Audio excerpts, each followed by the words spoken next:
Devil's Island, the prison, France, built to make sure.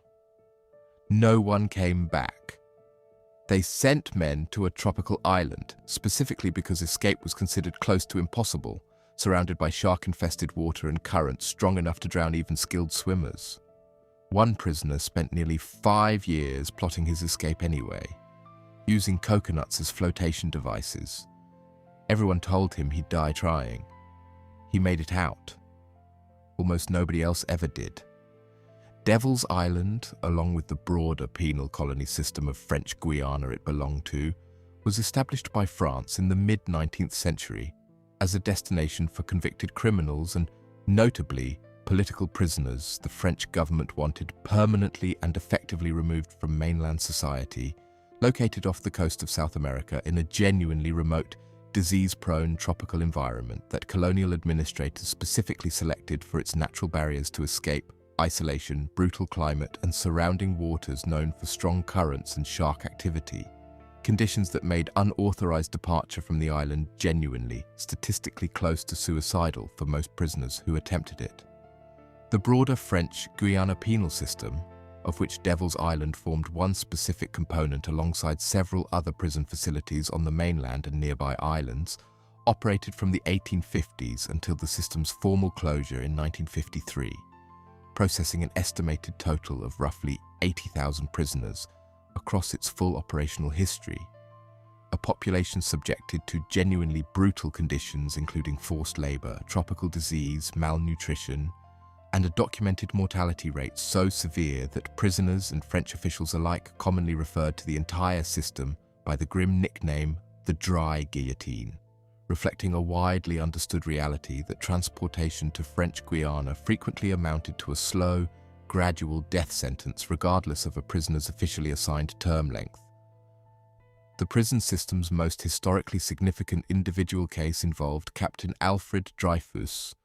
a French military officer of Jewish descent wrongfully convicted of treason in 1894 based on fabricated evidence in a case that became one of the most significant political scandals in French history, exposing deep institutional anti-Semitism within the French military and eventually dividing French society into opposing camps over the specific question of Dreyfus's actual guilt or innocence.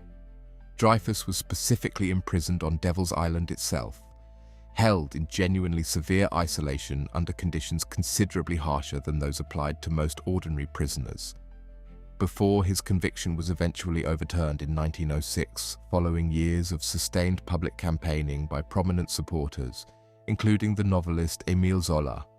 whose open letter accusing French military authorities of a deliberate cover-up became one of the most famous pieces of political journalism in French history. Beyond Dreyfus's politically significant case, the broader penal colony held thousands of ordinary criminals serving sentences under conditions that made successful escape attempts genuinely rare and successful. Complete escapes all the way back to France or another country entirely rarer still.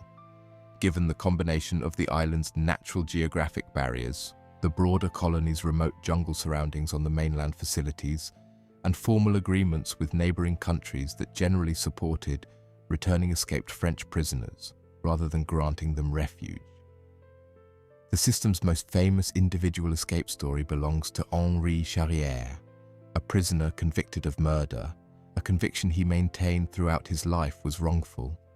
who spent years in the penal colony system before successfully escaping in 1941,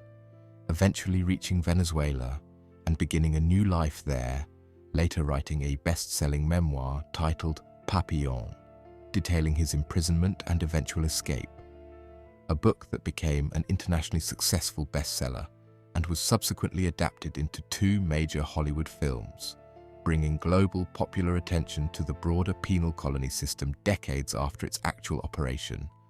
though historians and researchers examining Charriere's specific claims have raised significant questions about how much of his account reflects his own direct personal experience versus stories and experiences of other prisoners he incorporated into his own narrative. A genuinely unresolved question of historical accuracy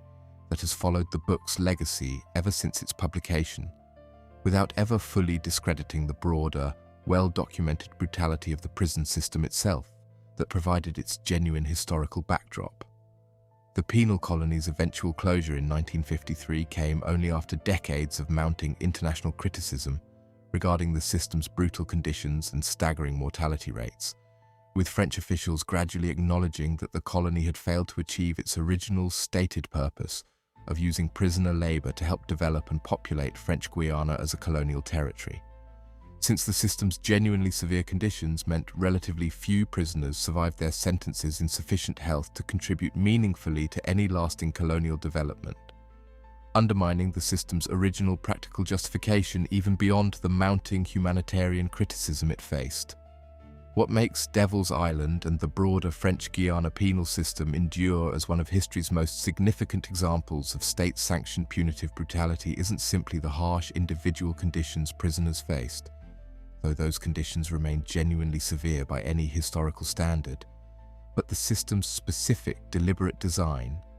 a punishment structure explicitly built around geographic isolation and environmental brutality serving as its own enforcement mechanism, requiring minimal direct guard supervision precisely because successful escape was rendered so genuinely, statistically unlikely by the surrounding natural environment itself. Devil's Island and its associated facilities stand today largely abandoned,